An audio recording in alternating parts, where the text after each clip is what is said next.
আরে, এখানে তো দেখছি একটা জলপরী। তুমি এখানে কি করছো? আর তোমার গায়ে এরকম ক্ষত হয়েছে কিভাবে? তুমি তো অনেক অসুস্থ। মিলি, তুমি অনেক ভালো মেয়ে। তুমি নিজে না খেয়ে তোমার খাবারটা আমার জন্য নিয়ে এসেছো। আর তুমি এই বন্যার মধ্যে আমাকে উদ্ধার করে চিকিৎসা করে ভালো করে সুস্থ করেছো। তুমি বাড়িতে যাও মিলি। তুমি বাড়িতে গেলে সারপ্রাইজ দেখতে পাবে। আকাশে মেঘ করেছে। তাড়াতাড়ি করে নদীর ঘাট থেকে জল নিয়ে আসতে হবে। না জানি কখন আবার ঝড় বৃষ্টি শুরু হয়ে যাবে। এবছর যে বৃষ্টির ভাব, মনে হচ্ছে বন্যা হবে। মা, তোমাকে নদীর ঘাটে জল আনতে যেতে হবে না। এমনিতেই তুমি সারা দিনে অনেক খাটাখাটনি করো। এখন তুমি একটু রেস্ট করো। আমি গিয়ে নদী থেকে জল নিয়ে আসছি। আর আমার নদীর ধারে যেতে খুবই ভালো লাগে। বাইরে তো অনেক মেঘ করেছে রে মা। আর বৃষ্টি হলে তো তুই ভিজতে শুরু করে দিবি। এভাবে ভিজতে থাকলে জ্বর চলে আসবে। যেতে পারিস, তবে তাড়াতাড়ি ফিরে আসতে হবে কিন্তু। এরপর মিলি তার মায়ের কথা মতো তাড়াতাড়ি করে নদীর ঘাটে জল আনতে চলে যায়। এই যা, আমি নদীর ঘাটে আসতে না আসতেই দেখি বৃষ্টি চলে এলো। আকাশে বিদ্যুৎও চমকাচ্ছে। মা তো বলেছিল বৃষ্টিতে না ভিজতে। আমি এখন তাড়াতাড়ি নদীর থেকে জল নিয়ে চলে যাই। আরে, এই নদীর জলের মধ্যে তো দেখছি কতগুলো মাছ লাফিয়ে উঠেছে। শুনেছি বিদ্যুৎ চমকালে নদীর মাছগুলো জলের উপরে ভেসে ওঠে। আমার যে মাছ ধরতে অনেক ভালো লাগে। তাহলে এই মাছগুলো ধরে কলসিতে করে বাড়িতে নিয়ে যাব। এরপর মিলি সেই মাছগুলো ধরতে শুরু করে। হ্যাঁ গো, তোমার মেয়েটা সেই কখন গেল নদীতে জল আনতে। বাইরে যে বৃষ্টি হচ্ছে, অনেক জোরে বিদ্যুৎ চমকাচ্ছে। কে জানি মেয়েটা এতক্ষণ ধরে কি করছে। কোনো কথাই শুনতে চায় না মেয়েটা। কতবার করে বললাম তোকে যেতে হবে না, বৃষ্টি দেখলে তাড়াতাড়ি চলে আসবি। বাড়িতে ফেরার কোনো নামই নেই। আরে গিন্নি, তুমি এত চিন্তা করছো কেন? হয়তো বা কারোর বাড়িতে গিয়ে উঠেছে। বৃষ্টি দেখে হয়তো কোথাও দাঁড়িয়েছে। এখন কি মেয়েটা ভিজে ভিজে বাড়িতে আসবে নাকি? তুমি সবসময় আমার মেয়েটাকে একটু বেশি বেশি বকাঝকা করো। হ্যাঁ হ্যাঁ, তুমিই তো লাই দিয়ে দিয়ে মাথায় তুলেছো। তোমার জন্য তোমার মেয়েটাকে কিছু বলতেও পারবো না। এখন মেয়েটার যদি কোনো বিপদ হয় তখন কি করবে তুমি? যাই বাইরে গিয়ে দেখি মেয়েটা এত দেরি করছে কেন। ওই যে দেখো তোমার পাগলি মেয়ের কাণ্ড, ভিজে ভিজেই জল নিয়ে বাড়িতে ফিরছে। আয় মা, তাড়াতাড়ি ঘরে আয়। মা দেখো, আমি কতগুলো মাছ ধরে নিয়ে এসেছি নদী থেকে। আমি যখন নদীতে গিয়েছিলাম তখন দেখি নদীর উপরে অনেকগুলো মাছ লাফিয়ে উঠেছে। আর বৃষ্টির মধ্যে মাছ ধরতে আমার অনেক মজা লেগেছে। তাই কলসিতে ভরে জল না নিয়ে মাছ নিয়ে এসেছি। আরে দেখো মেয়ের কাণ্ড, তোকে তো এই জন্যই আমি যেতে দিতে চাইছিলাম না। আর কখনো এভাবে বৃষ্টিতে ভিজে ভিজে মাছ ধরতে হবে না। তোকে জল আনতে বলেছি, আর তুই কিনা মাছ ধরে নিয়ে এসেছিস। যদি তোর কোনো বিপদ হয়ে যেত। এভাবে 2 দিন ধরে অঝোরে বৃষ্টি হতে থাকে। গ্রামের অনেক নিচু জায়গাতেই পানি জমে যায়। হ্যাঁ গো, আমাদের বাড়িটা একটু উঁচু বলে এখনো আমাদের উঠোনে পানি আসেনি। গ্রামের অনেক নিচু জায়গাতেই শুনেছি বন্যা শুরু হয়েছে। এভাবে চলতে থাকলে যে খুবই বিপদে পড়ে যাব। বাইরে কত বৃষ্টি হচ্ছে, মনে হচ্ছে নদীর ধারে গেলে আমি আবারও অনেক মাছ মারতে পারবো।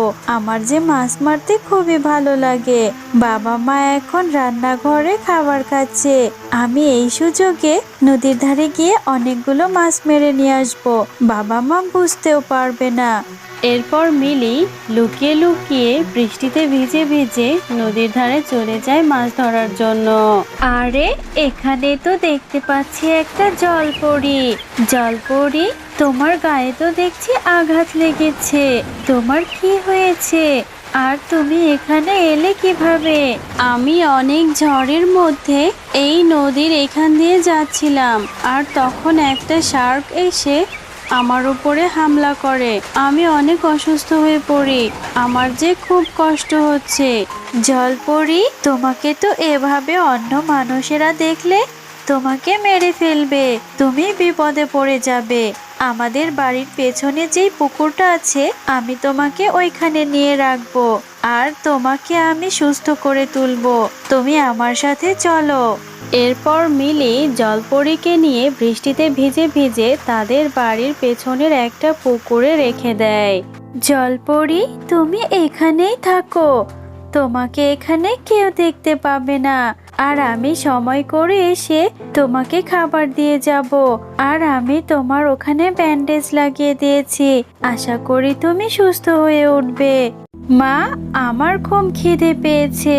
আমাকে কিছু খেতে দাও না। সকালে তো অল্প কিছু ভাত খেয়েছি। হ্যাঁ রে মা, ঘরে খাবার যা আছে আজকের মতোই হবে। এরপরে যে আমাদের না খেয়ে থাকতে হবে। গ্রামে বন্যা হওয়াতে তোর বাবা যে কোনোই কাজ করতে পারছে না। যা খাবার আছে এখন গিয়ে খেয়ে নে মা। গ্রামের সবারই একই অবস্থা। কত মানুষ যে খেয়ে না খেয়ে মারা যাচ্ছে। এই খাবারগুলো তো আমি যদি খেয়ে ফেলি তাহলে জলপরীকে আজকে কি খাবার দেব? এই খাবারগুলো আমি না খেয়ে জলপরীকে দিয়ে আসি, না হলে যে জলপরী মারা যাবে। মিলি, ও দিদি ভাই, এতটুকু খাবার নিয়ে কোথায় যাচ্ছ? আমি যে 2 দিন ধরে কিচ্ছু খেতে পারিনি। বুড়ো মানুষ, এই জলের মধ্যে কোথাও যেতেও পারছি না। যদি একটু খাবারের ব্যবস্থা হতো খুব উপকৃত হতাম। জলপরী, তুমি এই খাবারটুকু খেয়ে নাও। আমাদের ঘরে যে আর কোনো খাবার নেই। তোমার জন্য আমি আর কোনো খাবার আনতে পারবো না। তুমি কি জানো, আমাদের গ্রামের অনেক মানুষই না খেয়ে আছে। তারা বন্যার কারণে উপার্জনও করতে পারছে না, আর তারা কিছু খেতেও পারছে না। আমাদের ঘরে যে কোনো খাবার না থাকায় এরপর থেকে আমাদেরও না খেয়ে থাকতে হবে। তুমি তাহলে কি চাইছো মিলি? আমি তোমার মনের ইচ্ছা পূরণ করতে পারি। আসার সময় একটা বৃদ্ধা বুড়িমা আমার কাছে খাবার চেয়েছিল, আমি তাকে দিতে পারিনি। এই গ্রামের সমস্ত মানুষের মুখে যদি খাবার তুলে দিতে পারি তাহলে আমি অনেক খুশি হব। সত্যি মিলি, তুমি অনেক ভালো মনের মানুষ। তোমার ইচ্ছা পূরণ হবে। তুমি বাড়িতে যাও, গিয়ে তুমি সারপ্রাইজ পাবে আর গ্রামের সমস্ত মানুষই খাবার খেতে পারবে। হ্যাঁ গো, দেখো না, এটা কি ভুতুড়ে কাণ্ড। আমি ঘরের মধ্যে এসে দেখি এখানে এতগুলো খাবারের জিনিস রয়েছে। এগুলো কোথা থেকে আসলো? আল্লাহ কি তাহলে আমাদের গায়েবী ভাবে রহমত করেছে? আলহামদুলিল্লাহ, আলহামদুলিল্লাহ। আল্লাহ, তোমার দরবারে শুকরিয়া। এত খাবার কোত্থেকে আসলো? একটু আগেই তো ঘরে কিচ্ছু ছিল না আমার। এরপর মিলি তার বাবা মাকে জলপরীর সাথে ঘটে যাওয়া সমস্ত কথা খুলে বলতে লাগলো। জানো মা, জলপরীটি এখনো আমাদের ঘরের পেছনের পুকুরের মধ্যে রয়েছে। আর জলপরী আমাকে বলেছিল তুমি বাড়িতে যাও, সারপ্রাইজ দেখতে পাবে। আমার মনে হয় জলপরীর মাধ্যমে আল্লাহ আমাদের সাহায্য করেছে। হ্যাঁ রে, তাই তো দেখতে পাচ্ছি। তাহলে তো জলপরীর কাছে আমাদের যেতে হবে। চল এক্ষুনি আমরা জলপরীর সাথে দেখা করতে যাব। জলপরী, তোমাকে যে কিভাবে ধন্যবাদ দেব জানি না। তুমি এই দুঃসময়ে আমাদের গ্রামের সমস্ত মানুষকে সাহায্য করেছো। তোমার জন্য গ্রামের মানুষ পেট ভরে ভাত খেতে পারছে। তোমাদের মেয়ে মিলির জন্য আমি আজকে প্রাণে বেঁচে ফিরেছি।